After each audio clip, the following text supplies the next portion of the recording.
Donc, nous, c'est Village Vivant. On est hyper content de vous accueillir tous, puisque là, dans le petit sondage, la petite question que je posais là pendant l'attente, a priori, personne n'est particulièrement en lien avec nous. Donc, c'est une rencontre, c'est une première rencontre.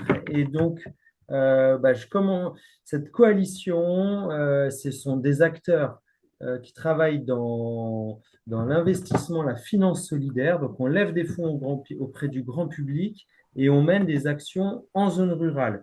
Donc, ces quatre acteurs, ce sont d'abord Énergie Partagée. Euh, Énergie Partagée, vous êtes nombreux à les connaître. C'est une société coopérative qui travaille dans la production d'énergie renouvelable et qui a permis de livrer, de créer 172 centrales d'énergie voltaïque et qui s'appuie sur 8000 personnes, 8000 citoyens ou entreprises qui ont placer leurs fonds ensemble dans Énergie partagée pour rendre possible cette initiative citoyenne sur la production d'énergie. La deuxième structure avec laquelle on s'est associé pour monter ce cycle de webinaire, c'est Terre de Liens. Donc, Terre de Liens, c'est un mouvement composé de plusieurs structures, des associations, une fondation, une foncière, qui travaillent sur la préservation des terres agricoles en faveur de l'agriculture paysanne. Ils ont permis notamment l'acquisition et donc la gestion de 420 fermes et immobilisent le soutien de 22 000 personnes. La troisième structure, c'est la coopérative Oasis, qui travaille sur l'émergence d'écolieux, de lieux de vie autour de principes forts autour de l'écologie. Ils ont permis la création de 70 lieux, mais ils sont en lien avec un bien plus grand nombre de lieux, près de 1400 lieux, et ils ont permis l'émergence de ces 70 lieux grâce à une communauté de 750 sociétaires. Donc, qu'est-ce qui nous a amené là? C'est que nous tous, là, ces trois acteurs, et donc Village Vivant dont on va parler plus spécifiquement, on s'inscrit dans une économie qui consiste à mobiliser de l'épargne citoyenne pour apporter des réponses à des problématiques sociétales, des problématiques environnementales, des problématiques sociales, des problématiques économiques, en levant des fonds, on lève des fonds qu'on investit dans des projets. Et la particularité de nos projets, c'est qu'ils ont un fort impact social, mais ils ont besoin d'un temps long, c'est-à-dire de citoyens qui acceptent de placer leur argent dans des durées longues et avec des attentes de rentabilité faibles ou nulles. Et parfois, la rentabilité, elle se fait plutôt par des avantages fiscaux. Et surtout, c'est une rentabilité, il faut plutôt penser à l'échelle sociétale, donc non financière. Donc, on s'est réunis, on s'est dit comment on peut donner de la visibilité à nos structures, parce qu'en dehors de Terre de Liens qui mobilise 22 000 personnes, on va dire on n'est pas très connu. Et donc, on dit on va faire une opération tous ensemble avec le soutien de l'association FAIR, qui porte le label Finansol, qui encourage, fédère et soutient toutes ces initiatives. Donc, on laisse Paul de l'association FAIR nous dire quelques mots sur cette super structure qui fait un énorme travail à l'échelle nationale. À toi, Paul. Merci Sylvain. Bonjour à tous. Alors moi c'est Paul, je travaille à la communication du coup chez Faire. Alors déjà rapidement, là vous avez le slide qui décrit la finance solidaire. Peut-être juste avant, en gros, Faire c'est quoi? Nous on est un collectif des acteurs de cette finance dite solidaire en France. En gros, alors généralement, c'est quand même pas très connu quand on parle de finance solidaire. C'est à la limite des antonymes pour la plupart des gens. Donc, en gros, la finance solidaire, c'est un circuit. On a l'habitude globalement de la définir par un circuit qui relie des épargnants, donc vous et moi, en fait à un projet qui construit des vrais bénéfices à la fois sociaux et écologiques dans la vie de tous les jours. Et ça se fait grâce à des produits d'épargne, donc d'épargne solidaire, que vous pouvez trouver avec votre banquier, grâce aussi parfois à de l'épargne salariale dans vos entreprises et par de l'actionnariat en direct dans des entreprises de l'économie sociale et solidaire. C'est ce qu'on appelle l'actionnariat solidaire. Donc voilà, donc en fait, nous, on représente un certain type de finance qui est en gros axé autour de l'engagement citoyen et qui justement traite des thématiques de logement très social, d'agriculture biologique, tout ce qui est énergie renouvelable. On parlait tout à l'heure d'énergie partagée, d'Enercop, tout ça, c'est vraiment voilà. Et en fait, nous, on fédère tout un réseau de d'acteurs, dont Village Vivant, dont Terre de Liens, dont tous ces acteurs-là pour justement œuvrer pour faire comprendre au grand public que l'épargne solidaire, on peut créer de vrais trucs dans le quotidien en fait. Donc en gros voilà. Juste pour rappel, en fait, la finance solidaire, on a l'impression que c'est quelque chose d'assez nouveau. En fait, il n'en est rien. Elle a apparu dans les années à peu près 80. C'était vraiment pour repenser une nouvelle façon d'épargner. Donc on en est là.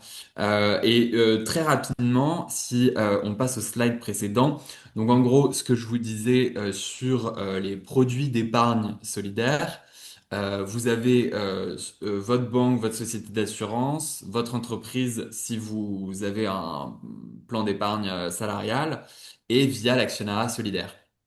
Et en gros, nous, on gère aussi un label qui s'appelle le label Finansol, qui va en fait attester que le produit dans lequel vous investissez ou vous épargnez, en fait, il crée de vrais impacts. Voilà ce que je voulais vous dire. Pour l'actionnariat solidaire, donc c'est le troisième un peu canal qu'on a l'habitude de présenter. C'est pour que tout soit clair, c'est bien lorsque vous et moi, vraiment tous les citoyens, choisissent d'investir directement en fait dans une entreprise de ce qu'on appelle l'économie sociale et solidaire. Voilà, je repose ça et évidemment l'entreprise, enfin la structure, comme Village Vivant, s'attaque à des défis sociaux et écologiques. Donc c'est ça un peu le cœur de notre activité chez Faire et autour de la finance solidaire. Et pour terminer, le prochain slide, pour vous donner un peu une idée Hum, de ce que ça Oui, crée en fait. oui, oui, bien sûr. Euh,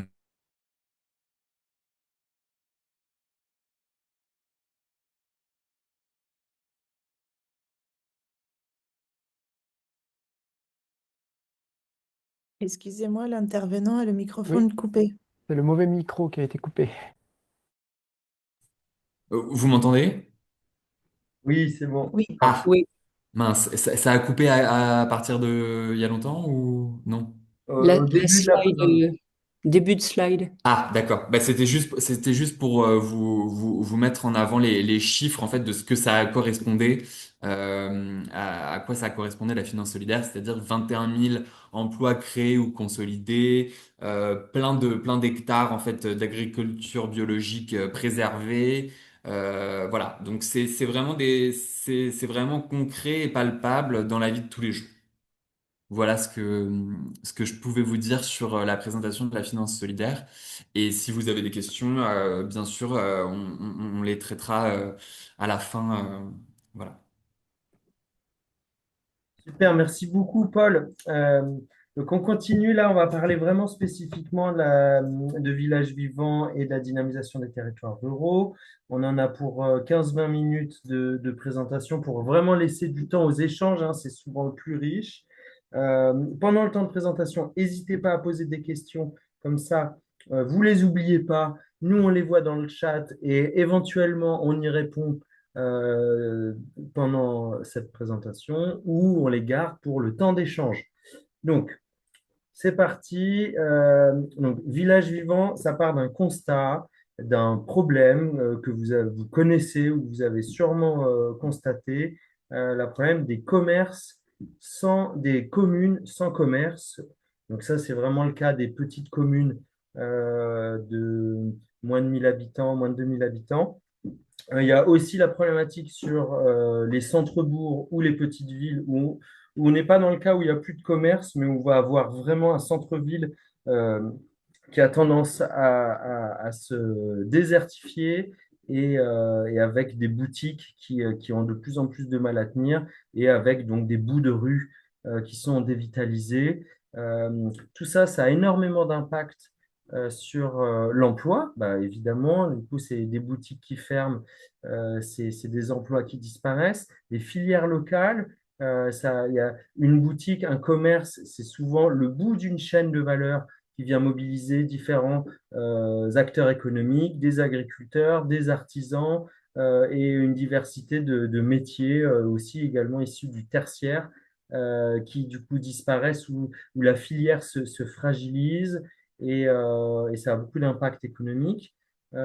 Cette crise-là du commerce, elle a un effet aussi sur le patrimoine, puisque ça vient un village où il n'y a plus aucun commerce ou une petite ville en voie de désertification, ça a un impact sur le secteur de l'immobilier, l'investissement immobilier, et ça crée un cercle vicieux avec moins d'acteurs qui vont investir et rénover ces bâtiments. Et du coup, on a souvent des bâtiments très intéressants patrimonialement en termes d'urbanisme qui s'abîment et qui du coup viennent créer des friches et renforcer ce cercle vicieux. Et le dernier impact, pour nous, le plus important, c'est le lien social.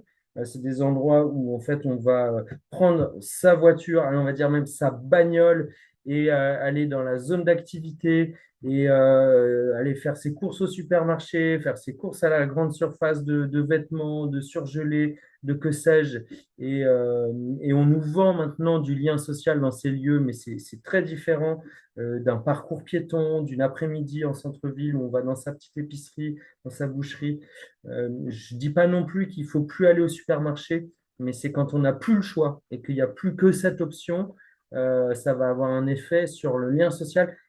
En fait, on perd des occasions de se connaître, de se reconnaître, d'aller au bistrot, d'aller au restaurant, d'aller à la librairie, d'aller au centre culturel ou au cinéma, à part notre confrère là, qui nous a dit qu'il y avait un super cinéma dans sa petite commune.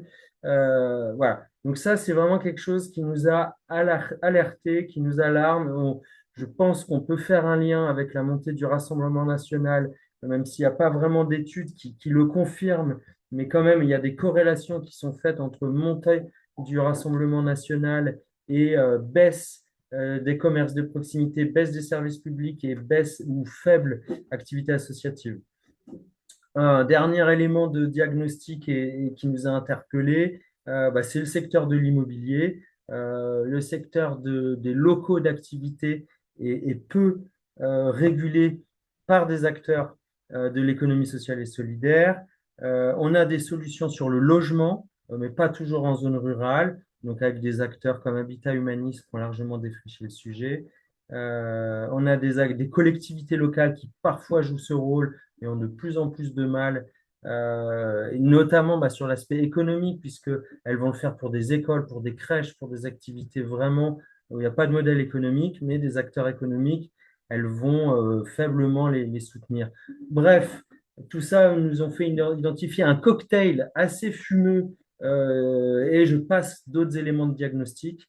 Ça nous a plombé en 2015-2017 quand on a constaté tout ça. On a vu aussi que les citoyens s'organisent et ne baissent pas les bras. Ils créent des cafés associatifs, des tiers-lieux, des épiceries coopératives et toutes sortes d'idées pour relancer le commerce de proximité et en misant beaucoup sur le lien social. C'est ça qui nous paraît particulièrement intéressant, c'est qu'il y a bien la création d'une entreprise, d'une activité économique, mais il y a aussi ce supplément d'âme. Voilà. Et ces acteurs, ils sont peu soutenus sur les locaux d'activité. Du coup, on en arrive à ce qu'on a voulu proposer. Si tu peux passer la slide. Euh, Trois activités. Celle qui consiste à acheter des locaux Donc, on achète des locaux à la demande des porteurs de projets. On n'est jamais en train de chercher des locaux et on se dire, ah là, on va faire une bonne affaire et après, on va la commercialiser, puis on va gagner des sous avec ça. Non, ce sont les porteurs de projets. Olivier nous parlera tout à l'heure de l'hostel Quartier Libre. Les porteurs de projets identifient un local. Souvent, ils se rendent compte que c'est trop cher ou que c'est trop compliqué ou les deux en même temps. Ils sollicitent Village Vivant. On étudie la viabilité, la pertinence territoriale du projet et si tout est ouvert, on achète le lieu, on le loue dans des dispositions les plus adaptées. Olivier pourra peut-être en parler. Une deuxième activité, elle est auprès des collectivités locales, donc communes, intercommunalités ou autres acteurs territoriaux, ou des collectifs, des habitants qui veulent de l'aide sur le sujet immobilier, commerce en zone rurale, travailler en lien avec les acteurs du territoire. Et sur tout ça, on fait, on va dire simplement comme un bureau d'études, mais avec une posture vraiment de gens qui sont inscrits dans le terrain, puisque tout ce qu'on fait avec la foncière nous nourrit d'expérience. Donc voilà, bureau d'études, mais vraiment avec cette posture de on met nous-mêmes les mains dans le cambouis, pardon, et des formations sur les mêmes sujets, notamment des formations sur le montage d'opérations immobilières pour les acteurs de l'économie sociale et solidaire en zone rurale. Autrement dit, dans votre village, vous voulez monter une épicerie et gérer le bâtiment sans faire appel à Village Vivant, parce que vous voulez le faire à votre manière ou parce qu'on ne peut pas aller chez vous parce que, par exemple, c'est trop loin. Du coup, on vous forme pour que vous-même montiez votre SCI ou autre structure juridique pour gérer votre bâtiment. Et on a de plus en plus de demandes pour ça. On s'appuie sur plusieurs structures juridiques pour gérer tout ça. Une société coopérative et une SCA et des SCI. Si vous êtes intéressé par le modèle économique, on pourra en parler dans les questions. En tout cas, aujourd'hui, on est assez fiers de présenter cette carte. Donc là, on est à l'échelle Auvergne-Rhône-Alpes, on est autour de Valence, Saint-Étienne et Clermont-Ferrand. On a à date ouvert 33 lieux et ces lieux, ce sont des épiceries, des librairies, des auberges, des restaurants, systématiquement en zone rurale, systématiquement portés par des collectifs d'habitants qui lancent des activités qui ont deux objectifs, être viables économiquement et apporter un service au territoire. Et donc, c'est ça dont on va parler avec Olivier pendant quelques minutes. Et puis après, on enchaînera. Alors bonjour à tous. Moi je vous emmène au cœur du massif du Vercors, donc dans les Préalpes. Je suis cofondateur d'une auberge-restaurant euh, au beau milieu de la forêt, dans un environnement très rural. Et on a monté à quatre personnes, donc quatre jeunes, une coopérative qui a repris un établissement emblématique au bout d'une route dans le Vercors, qui était un hôtel géré depuis 6 générations. Et ça faisait 10 ans qu'ils cherchaient à vendre, eux de leur côté. Et nous, notre collectif de quatre personnes, en fait, à l'époque, on avait 26 ans, donc très peu d'expérience et puis très peu de sous dans nos poches. Et on avait ce projet fou de monter une auberge euh, dans le monde de l'économie sociale et solidaire, donc c'est-à-dire en coopérative, en SCOP, avec une cuisine du marché, bio, locale, de saison, avec les producteurs du coin. Et également en faisant de l'hébergement d'une manière différente, où on a aussi des dortoirs, des chambres doubles, on accueille du bivouac. Et on a aussi 23 hectares, donc il y a des vaches qui pâturent, on fait également du miel avec des ruches, il y a des ânes et tout ça. Et on fait plein d'activités. Et le projet a commencé en 2019-2020, où on s'est réunis. On a fait quelques visites de lieux, et à chaque fois, on a eu plusieurs difficultés avec de trouver des lieux et puis de se confronter au montant de l'immobilier. Et à un moment donné, bon, on est tombé en coup de cœur sur cet hôtel dans le Vercors. On est allé voir des banques, des financeurs classiques, et ça n'a pas marché pour trois grandes raisons. Déjà, les banques était très frileuse avec le milieu rural très isolé. On n'ouvrait pas un hôtel au plein centre de Chamonix. La deuxième raison, c'était qu'on était jeunes et même si on avait des expériences en gestion de projet, on n'avait pas 15 ans de restauration derrière nous. Et donc, du coup, il y avait une forme de pari, en fait. Il y avait une forme de pari sur nous, sur nos personnalités. Et ça, les banques ne font très rarement ce genre de pari. Et la troisième raison, c'est qu'on n'avait pas 300 000 ou 400 000 euros de fonds propres à amener. Donc, de par ce constat, et parce on avait déjà un pied dans le milieu de l'ESS, l'économie sociale et solidaire, on a tapé à la porte de Village Vivant. Et tout de suite, on a eu un bon accueil, d'une part sur le projet, sur la volonté d'aller rouvrir cette auberge dans le Vercors dromois, là, sur le plateau du Vercors Drôme. Et à partir de là a commencé 10 mois d'accompagnement d'instruction.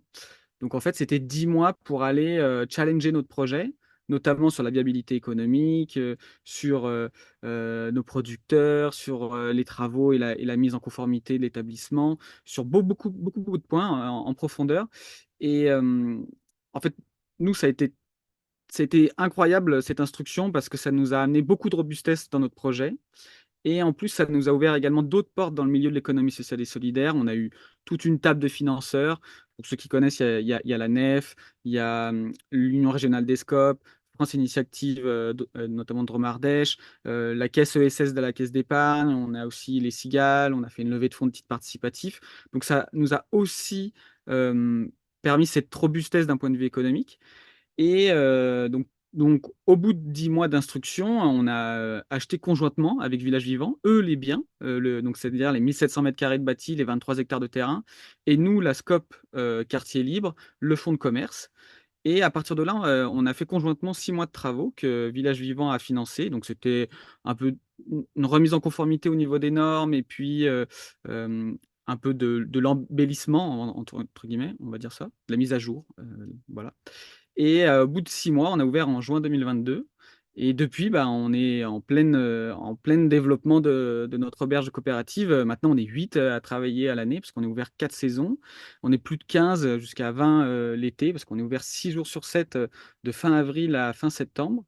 Et aujourd'hui, au bout de la quatrième année, on accède à une vitesse de croisière économique, donc on est très content. Et on bénéficie également d'un accompagnement de village vivant maintenant qu'on est installé. Et aujourd'hui, bah, le projet n'aurait pas vu lieu, n'aurait pas vu le jour sans village vivant pour une simple et bonne raison qu'on n'aurait pas pu acheter le bien.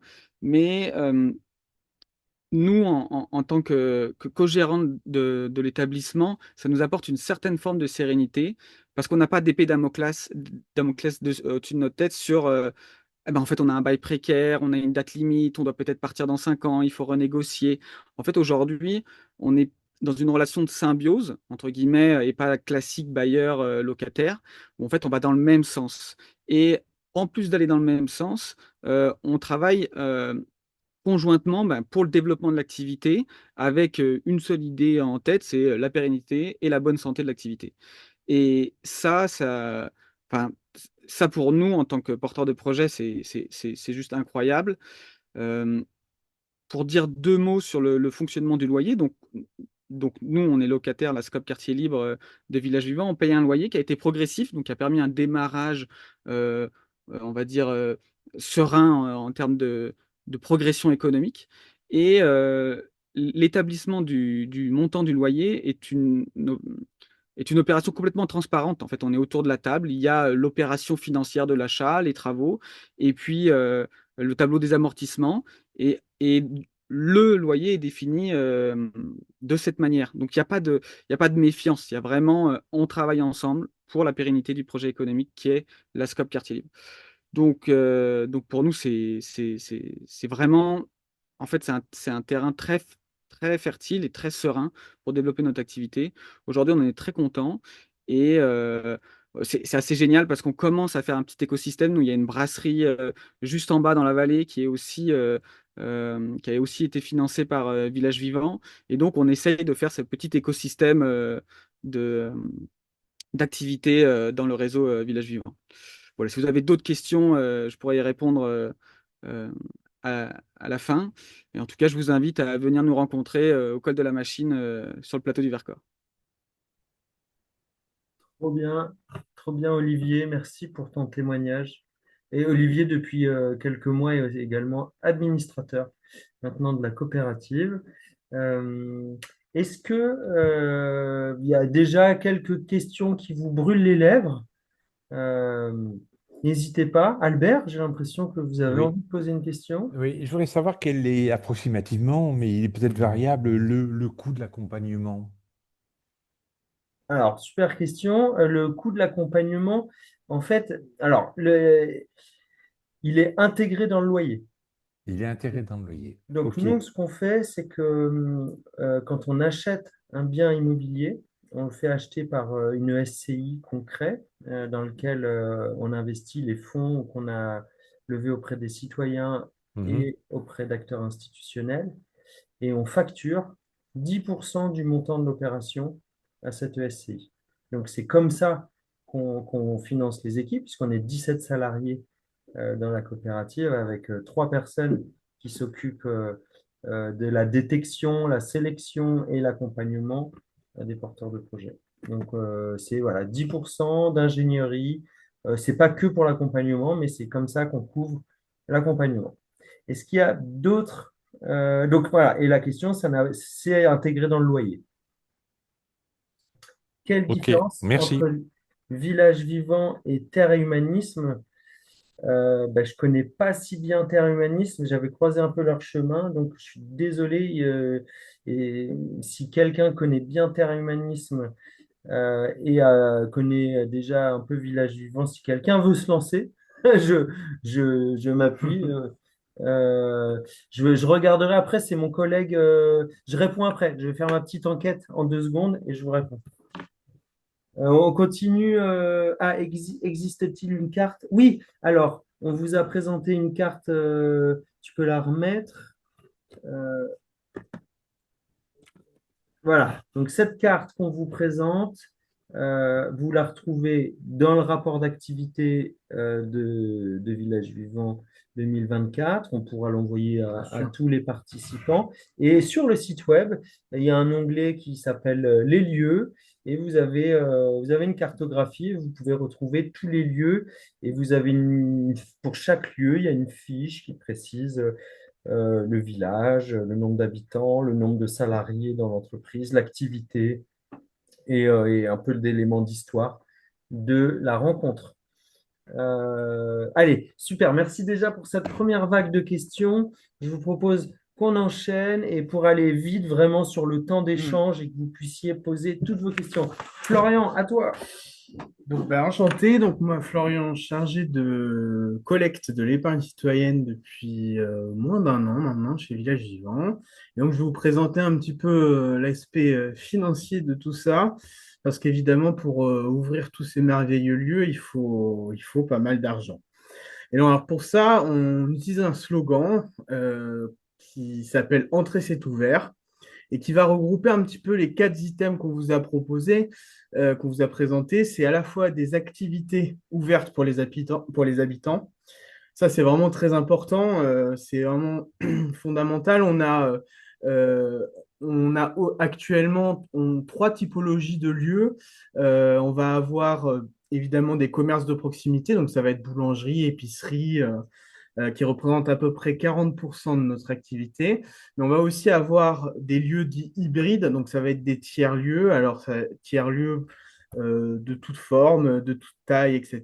Et après, on va avoir des lieux, des espaces d'activité pour les associations et coopératives qui s'occupent du développement territorial rural. Donc des activités ouvertes, des bâtiments ouverts et un patrimoine réservé et préservé. Ça, c'est vraiment très important, l'activité patrimoniale de Village Vivant, parce qu'on ne construit rien de neuf. On s'inscrit toujours dans une histoire et dans des lieux qui réouvrent. Alors, vous voyez, un exemple que j'aime bien utiliser, alors il se trouve que pour l'instant, l'instruction n'est pas du tout à son terme, mais par exemple, à Ussel, dans le Cantal, on a pour ambition d'aider un collectif de circassiens qui vont s'installer dans une ancienne discothèque. Voilà, vraiment l'image que vous pouvez avoir de la soucoupe en zone rurale. Et donc, pour accueillir des circassiens, et c'est super parce que ça renouvelle complètement le patrimoine tout en n'artificialisant rien. Un mouvement citoyen ouvert et transparent, ça c'est super important aussi. Alors transparent, vous verrez sur notre site internet, il y a tout, nos comptes, les statuts, etc. Même nos salaires sont publiés dans le rapport d'activité. C'est vraiment très important pour nous d'être transparent parce que ça crée un autre rapport aux gens, de la même manière qu'on essaye de créer un autre rapport à la propriété. Aujourd'hui, on est à peu près 450 sociétaires et plus de 1000 investisseurs. Donc c'est pareil, c'est quelque chose qu'on essaie de mettre en musique et de pouvoir inclure des citoyens dans notre démarche. Et après, une finance ouverte grâce à l'investissement citoyen et donc de ne pas avoir recours que aux banques, mais également à vous. Donc, je vous disais, l'objectif, c'est de collecter 1,5 million en 2025. On est à peu près à la moitié aujourd'hui, entre 700 et 800 000 euros si on compte ce qu'on a déjà collecté ou ce qui devrait arriver. Donc, il nous reste une bonne moitié à collecter depuis le 31, jusqu'au 31 décembre. Et alors, pourquoi cet argent? Parce qu'on ne collecte pas pour collecter, on collecte pour ouvrir des nouveaux lieux. Donc là, on nous en présente rapidement 3. Alors, ce que j'aime bien dans cette sélection de 6 lieux, c'est qu'il y a à la fois 3 lieux dont l'activité va exister par la réhabilitation du patrimoine. C'est le cas de Rivry, de la Scope au Tablé, c'est le cas de l'Auberge de la Poste à Montaigu-le-Blanc ou du Brugeron, mais aussi des activités qui existent déjà et qui cherchent à transférer tout ce qui est compétences bâtimentaires parce que c'est lourd, parce que c'est cher, parce que tout ça. Et donc, on aide aussi les collectifs qui existent déjà à continuer à exister dans une période dont on sait qu'elle n'est pas facile. Parmi ces 6 lieux, on va avoir effectivement une belle représentation de ce qu'on peut proposer, à la fois pas mal d'espaces culturels, des auberges paysannes, et aussi, là, c'est quelque chose de nouveau, c'est le Brugeron dans le Puy-de-Dôme, qui va être un regroupement d'une dizaine d'artisans du bois qui vont se regrouper pour faire revivre cette scierie. Donc c'est vraiment très intéressant, d'autant plus que là, l'endroit où c'est, donc dans le Livradois Forest, c'est vraiment un espace hyper boisé et c'est super qu'on puisse avoir une gestion raisonnée de tout ça. Donc voilà les prochains lieux à être accompagnés par Village Vivant. Donc les 2 premiers, donc Rivry et Cray, c'est fait. Et notamment l'usine vivante. Alors, je ne sais pas s'il y a des gens de Cray ou qui connaissent bien Cray, mais c'est notamment une des raisons pour laquelle Village Vivant s'est créé. Donc, au bout de 7 ans, c'est vraiment. Alors, moi, j'étais pas là, hein, mais Moi, j'étais là. voilà, Sylvain pourra vous raconter, mais c'est vraiment l'aboutissement de quelque chose. Euh, voilà, donc on collecte 1,5 million d'euros, principalement à travers 2 produits financiers. Les parts sociales, alors pour les personnes qui sont familières des coopératives, ça n'aura rien d'extraordinaire. Mais donc les parts sociales, c'est prendre part au capital de la coopérative, c'est rentrer au cœur de la machine et devenir quelque part, porter la propriété collective en ayant la possibilité de pénétrer dans la gouvernance de la coopérative. Mais ce n'est pas obligatoire. Mais ce n'est pas obligatoire. Voilà, c'est comme les gens ils veulent, c'est des 100 euros. Ce n'est pas rémunéré. Mais en revanche, il y a la possibilité de bénéficier de la réduction IRPME de 25% du montant de l'investissement si vous conservez cet investissement pendant 5 ans au sein de la coopérative. Pourquoi c'est pas rémunéré? Parce que les lieux qu'on accompagne sont souvent des petits lieux, enfin pas forcément petits en termes de fréquentation, mais en termes de taille et surtout éloignés les uns des autres. Et donc, Nous, en tant que foncière, on n'a aucun moyen de faire de ce qu'on appelle des échelles, Des économies des d'échelle. économies d'échelle, pardon. C'est le soir, des économies d'échelle. Donc, en fait, un des moyens de pouvoir proposer aux résidents des loyers qui soient abordables, alors ils ne sont pas peu chers, mais abordables, c'est notamment comment on collecte l'argent. Parce qu'évidemment, quand il n'est pas rémunéré dans une banque, il devrait forcément avoir un intérêt. Donc, c'est pour ça que les parts sociales sont très importantes pour nous. Il y a aussi des titres participatifs qui permettent de bénéficier d'une petite rémunération, 1% capitalisé, payé à terme, mais qui doivent être conservés pendant 7 ans au sein de la coopérative. Donc voilà, c'est un petit engagement, mais qui permet également, en plus de cette petite rémunération de 1%, vous permettra de bénéficier des 25% de réduction fiscale. Petit point, alors on n'est pas encore sûr parce que tout est possible dans ce pays, mais pour l'instant, on n'est pas sûr que le dispositif Madelin, donc, qui permet d'avoir la réduction fiscale, soit prolongé l'année prochaine. Parce que le Rassemblement national a voté contre vendredi dernier. Donc bon, après, le budget n'a pas encore été voté, donc on peut pas prédire, parce qu'après, il faut qu'il passe au Sénat, etc. Mais bon, pour l'instant, en l'état actuel des discussions, il n'existe plus. Donc, si vous avez un investissement à faire, n'hésitez pas à le faire cette année. On vous a présenté un peu les deux outils financiers qu'on utilise. Et alors, pour finir, bon, nous, on aime bien à dire qu'on a la tête dans les étoiles, mais les pieds un peu solidement ancrés au sol. Alors, il faut comprendre que investir dans Village Vivant, ce n'est pas épargner, c'est-à-dire dans le sens où ce que vous investissez n'est pas garanti, contrairement, à un livret A, n'est pas garanti, c'est-à-dire que Village Vivant peut couler, peut connaître des déboires, etc. Ce n'est pas du tout ce qu'on est en train de vivre actuellement, mais c'est quand même important de comprendre qu'il existe toujours un risque de perte en capital. Néanmoins, pour éviter ça et surtout pour être respectueux des engagements qu'on prend auprès de nos investisseurs, on met en place un certain nombre, on va dire, de choses pour permettre de prendre le moins de risques possible. Le premier, c'est évidemment la nature de l'investissement, c'est-à-dire que contrairement à un investissement qui pourrait être fait dans une startup, il y a en face d'une dépense un actif qui est tangible, qui est Un bâtiment. un bâtiment. Donc le bâtiment, il ne va pas s'envoler a priori. Il ne va pas prendre ses petites jambes, contrairement à notre logo en tressé ouvert, il ne va pas s'envoler. Voilà. Mais c'est surtout, ça fait 7 ans qu'on existe et en 7 ans, on a mis en place un certain nombre de procédures, de sélection, etc. Alors, par exemple, un projet, entre le moment où le porteur de projet arrive chez Village Vivant et le moment où il est validé, il peut se passer déjà 1 an. Et surtout, il va passer par le biais de l'accompagnement, par le biais de comités d'expertise qui sont composés notamment de sociétaires, d'experts en accompagnement d'entreprise, d'experts bâtimentaires, etc. Et surtout, pour qu'un investissement soit fait, il faut qu'il soit porté par un tiers validant. Par ailleurs, ensuite, nos résidents sont suivis tout au long de leur aventure. On ne les abandonne pas une fois qu'ils payent un loyer. Au contraire, on met en place une charte d'engagement réciproque. Et le résultat, c'est que en 7 ans, on a eu une fermeture. C'est vrai, on pourra vous en parler.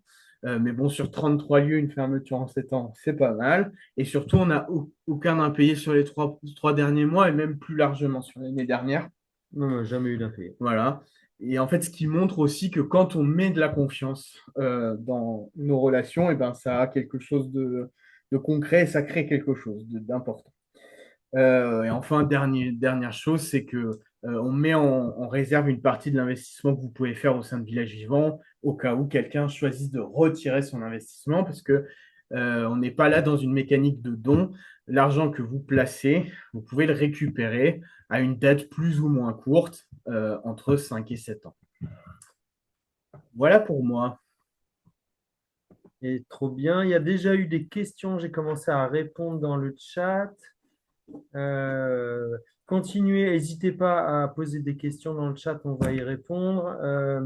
Je prends la première là, à laquelle je n'ai pas répondu.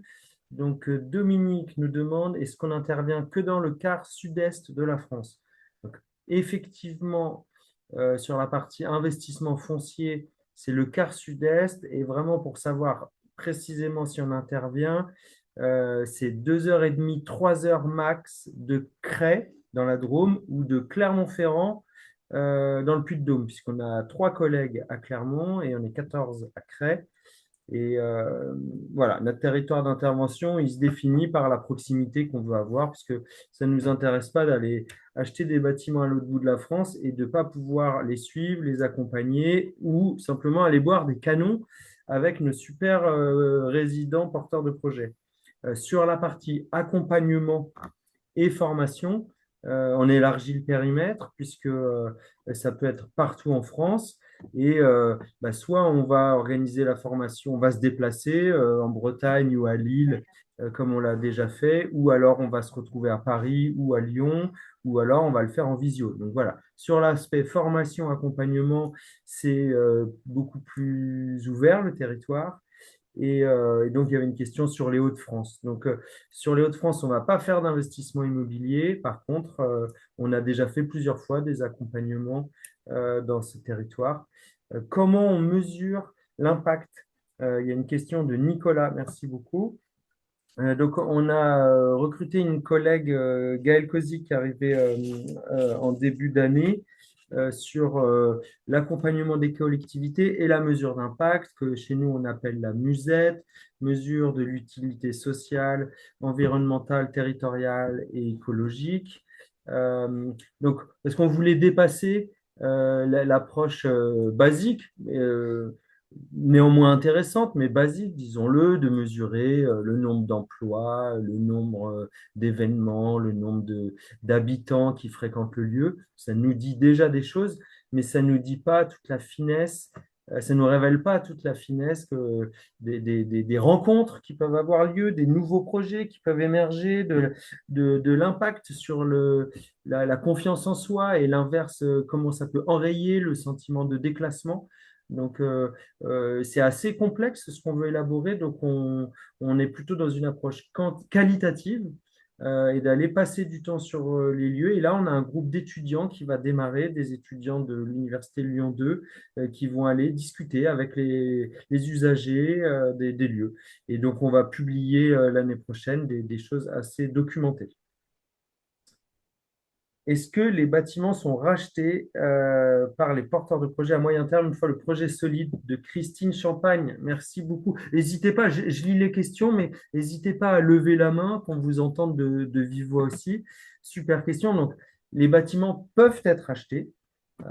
C'est quelque chose qui est possible, c'est quelque chose dont on parle au démarrage de la relation pendant cette phase d'instruction, de sélection. Pour le moment, aucun porteur de projet n'a racheté, puisque on constate que ceux qui étaient le plus intéressés par le rachat se rendent compte, comme l'a dit Olivier, je te remercie pour ce mot, je le reprendrai, qu'il y a une relation de symbiose, qu'il y a une forme d'alignement sur les enjeux et les usages. Donc, en fait, on constate que les porteurs de projets sont assez confort avec nous et que ceux qui pourraient avoir cette volonté de vraiment maîtriser leur outil de travail se rendent compte qu'ils le maîtrisent totalement puisque on est totalement à leur service. Nelly Valence, intervenez-vous sur des projets de logement?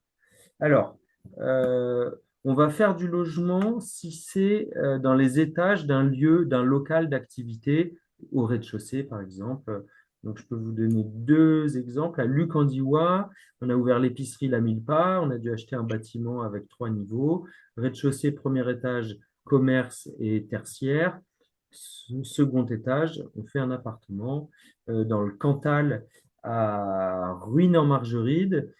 Très joli village du Cantal. On a acheté une auberge et dans le lot immobilier, il y avait une petite maison derrière. Donc, on fait du logement. On est hyper conscient qu'il y a une problématique, il y a un enjeu. Donc, quand on le fait, on sait que c'est pertinent parce qu'il y a un enjeu d'offre de logement de qualité. Après, on n'en fait pas une spécialité et on ne fera pas une opération de logement, puisqu'on on concentre nos savoir-faire et notre capacité financière, qui n'est pas infinie, sur le logement. Oui, on connaît d'autres acteurs qui peuvent avoir une approche, alors qui sont un peu émergents, donc qui ne sont pas sur tous les territoires. En tout cas, sur le logement, vous avez Bien Commun à Toulouse, donc qui intervient sur le secteur Occitanie. Vous avez l'Arban sur le plateau de Mille Vaches. Et après, plein d'autres acteurs là qui ne me viennent pas spontanément, mais en Bretagne, région Bretagne, j'ai quelques-uns en tête. Et voilà, une bonne source d'information sur toute la dynamique de l'immobilier solidaire. C'est les acteurs qui se retrouvent à Paris pour la KISS, Kermesse de l'immobilier solidaire. Et là, même en allant sur le site de la KISS, KI2S, vous pouvez retrouver vraiment toute cette diversité foisonnante d'acteurs qui interviennent sur l'immobilier. Que signifie sous réserve du montant de l'investissement? Alors, c'est pour toi. Oui, c'est pour moi. Si je regarde mon PowerPoint. Tac, tac, tac, tac, tac, sous réserve du montant de Moi, à quoi me fait penser cette question, c'est que, en fait, quelqu'un qui investit 100 euros, 1000 euros, 10 000 euros, 20 000 euros, on est sûr de pouvoir le rembourser dans l'année qui suit sa demande, hein, puisque on ne peut pas retirer ses fonds en un mois. On fait une demande et on valide à l'AG, comme c'est écrit, et on rembourse. Jusqu'à présent, on a toujours remboursé immédiatement.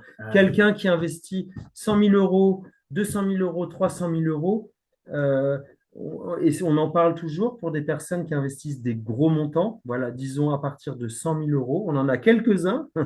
Et ben là, du coup, s'ils veulent être remboursés, il faut qu'on s'organise. Et s'ils nous préviennent à la dernière minute, on n'aura pas forcément anticipé notre trésorerie. Donc c'est ça. C'est voilà, on va dire au-delà de 100 000 euros, nous, on doit l'anticiper au moins 6 mois à l'avance pour organiser notre trésorerie. Et d'ailleurs, pour information, l'année prochaine, on devra rembourser les premières émissions de titres participatifs, puisque je vous ai dit que ça faisait 7 ans qu'on existait. Donc là, on devra rembourser les premiers. Est-ce que vous avez d'autres questions? Merci Albert qui complète la réponse. Évidemment, Albert, Habitat Humanisme intervient sur toute la France sur la problématique du logement social. Et ben, on ne l'a pas cité, mais on a nos confrères co-organisateurs de ces webinaires, la coopérative Oasis, qui intervient sur la problématique du logement. Alors, sur un créneau bien particulier, les logements collectifs qui s'inscrivent dans la dynamique des écolieux, mais c'est tout à fait leur créneau. Alors, les critères pour choisir entre part sociale et titre participatif. Voilà, bah, les acteurs qui veulent voir. Merci Albert, à la prochaine. Si pour vous c'est important de pouvoir voter à l'Assemblée générale et que c'est pas forcément important de percevoir ce petit intérêt de 1%, on vous encourage à aller sur les parts sociales. Et c'est une manière aussi de dire c'est des fonds qu'on laisse eh ben, au minimum 5 années pleines, mais potentiellement beaucoup plus longtemps. Sur les titres participatifs, bah, il y a l'idée d'avoir un petit rendement et puis de savoir qu'au bout de 7 ans, on les récupère. C'est vrai que, merci pour cette question, Florentine, parce que la nuance entre les deux n'est pas très claire. Il n'y en a pas un qui est super remboursé et ou des durées très, très différentes. Donc, c'est très fin. C'est très fin la différence. Pour les gens qui veulent mettre des sommes un peu plus importantes, parfois, bah, on a les gens qui prennent un petit peu des deux, qui prennent par exemple 50% en part sociale et 50% en titre participatif.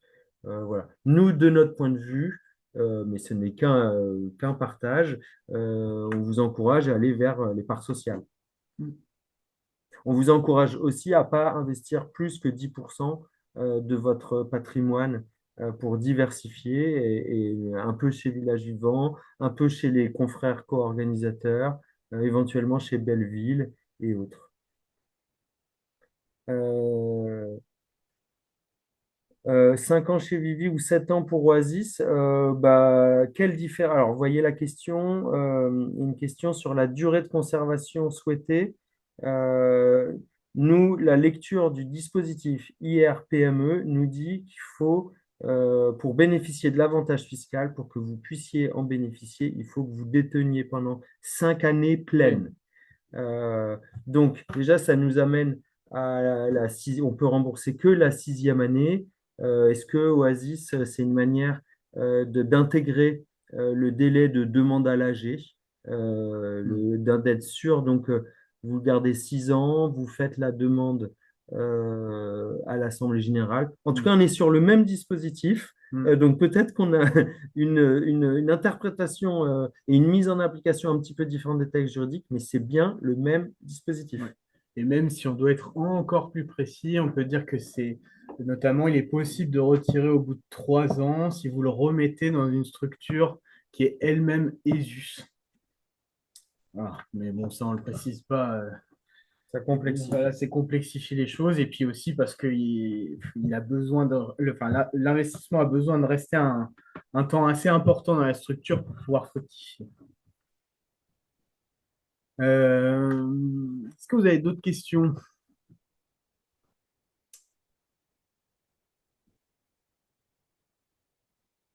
Alors, en tout cas, on revient. Comment on souscrit? Eh ben, c'est très simple. Sur le site Village Vivant, villagevivant.com, vous avez un onglet avec écrit Souscrire, investir.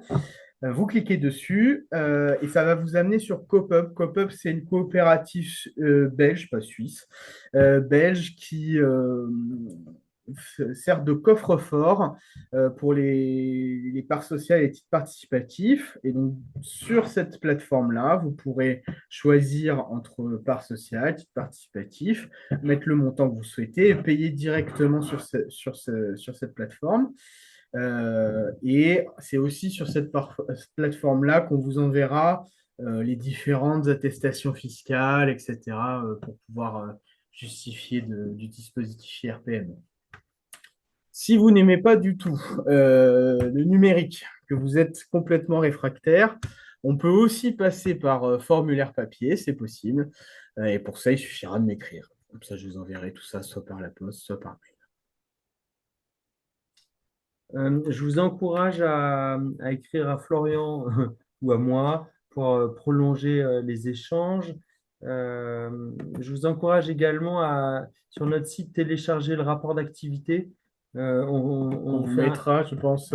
On vous l'enverra, ouais. On y met tout ce qu'on fait, on y met nos salaires, on y met le parcours de l'argent. On veut vraiment s'inscrire dans une démarche vertueuse globale. C'est un objectif. Je n'ai pas la prétention de dire qu'on y est, mais on a cet objectif.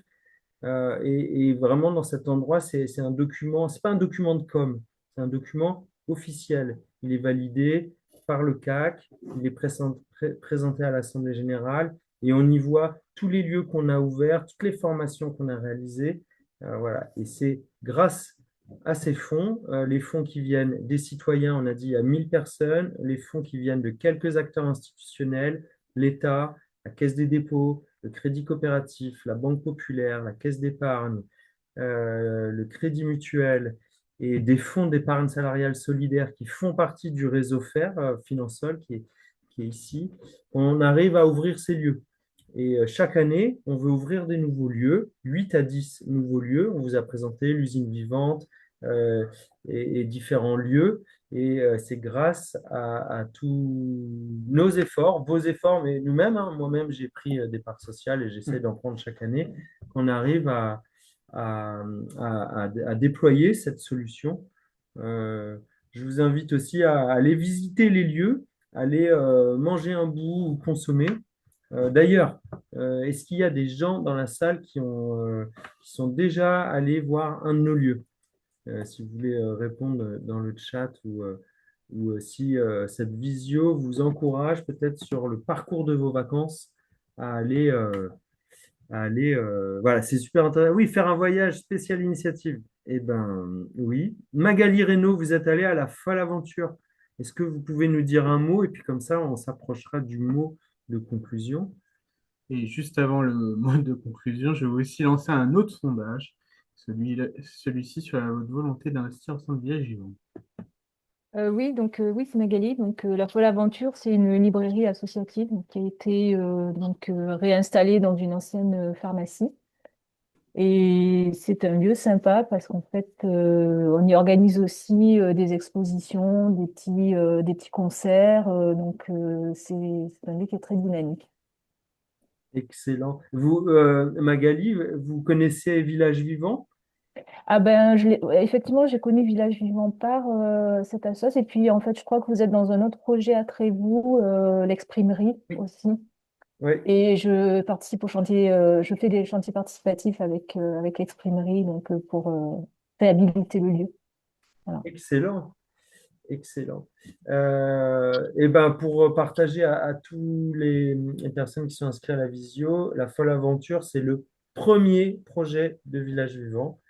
Et l'exprimerie que vous avez évoqué, c'est un projet sur lequel on travaille activement, en plein chantier, comme vous l'avez dit, Magali. Et du coup, Mm. merci de participer au chantier participatif.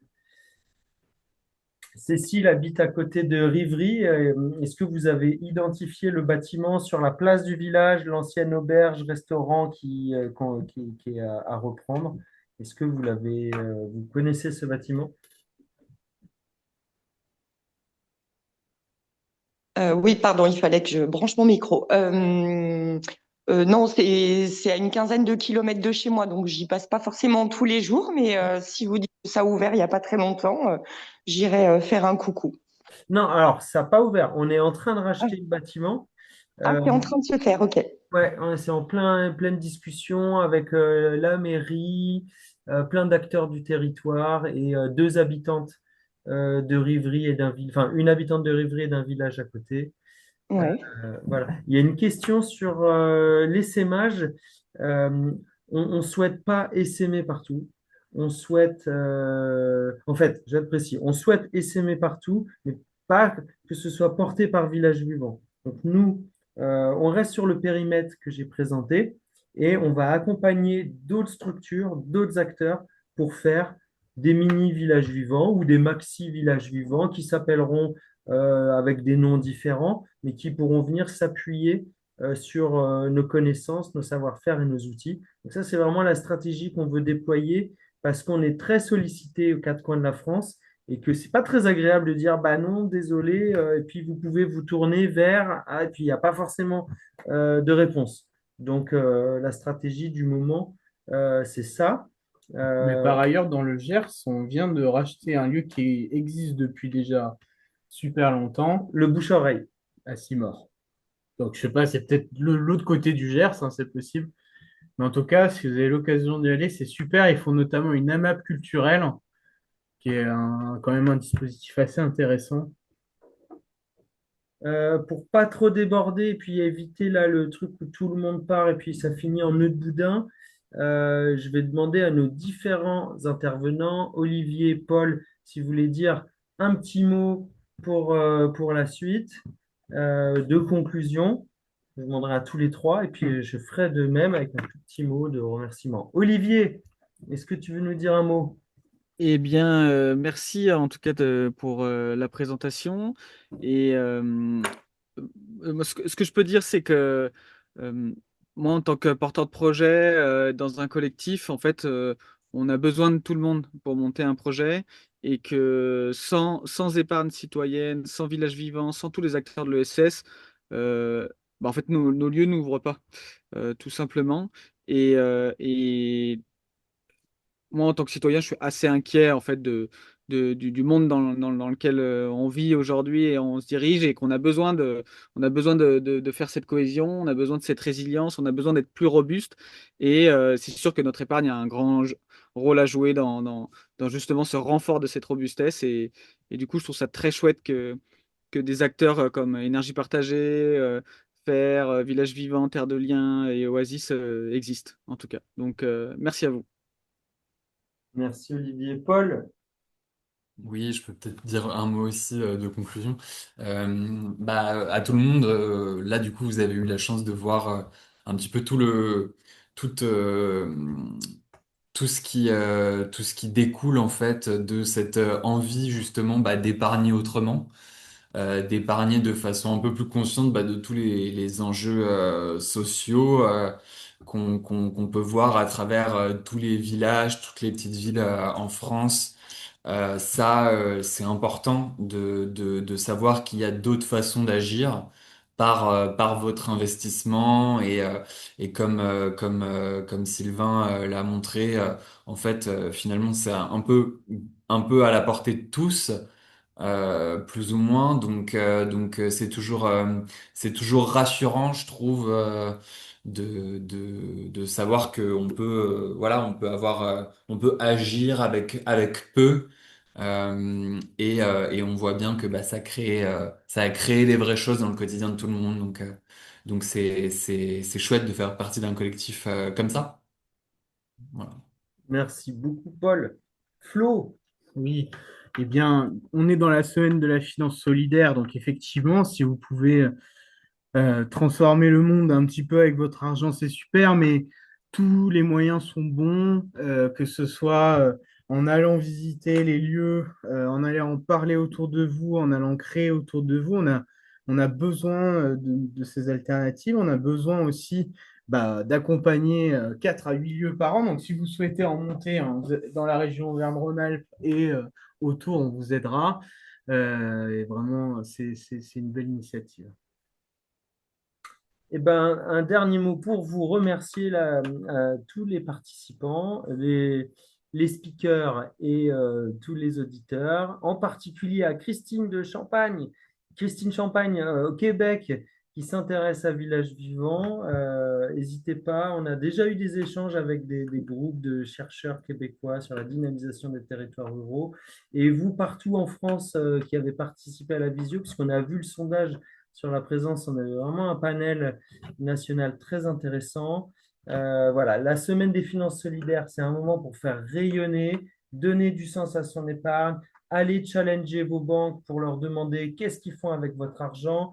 Documentez-vous, puisque votre argent a le pouvoir de changer le monde, de changer une partie de l'économie. Avec Village Vivant ou avec d'autres acteurs, on n'est pas là que pour vendre notre levée de fonds, mais vraiment pour encourager euh, une finance responsable, une finance éthique. On a un levier énorme. Il y a un tout petit pourcentage de l'épargne des Français qui est fléché vers la finance solidaire. Donc, il y a un levier énorme. Merci encore. N'hésitez pas à nous écrire. Allez voir l'association FAIR à Paris lors d'événements qui parlent de tout ça. Et bonne soirée. Bonne soirée à vous. Au revoir. Merci beaucoup. Au revoir. Merci. Merci beaucoup. Au revoir. Merci, au revoir. Bonne Merci. soirée à vous. Et merci pour cette soirée, merci pour ce webinaire. Merci, au revoir. Et vous recevrez un mail qui prendra aussi le replay et toutes les informations pour investir.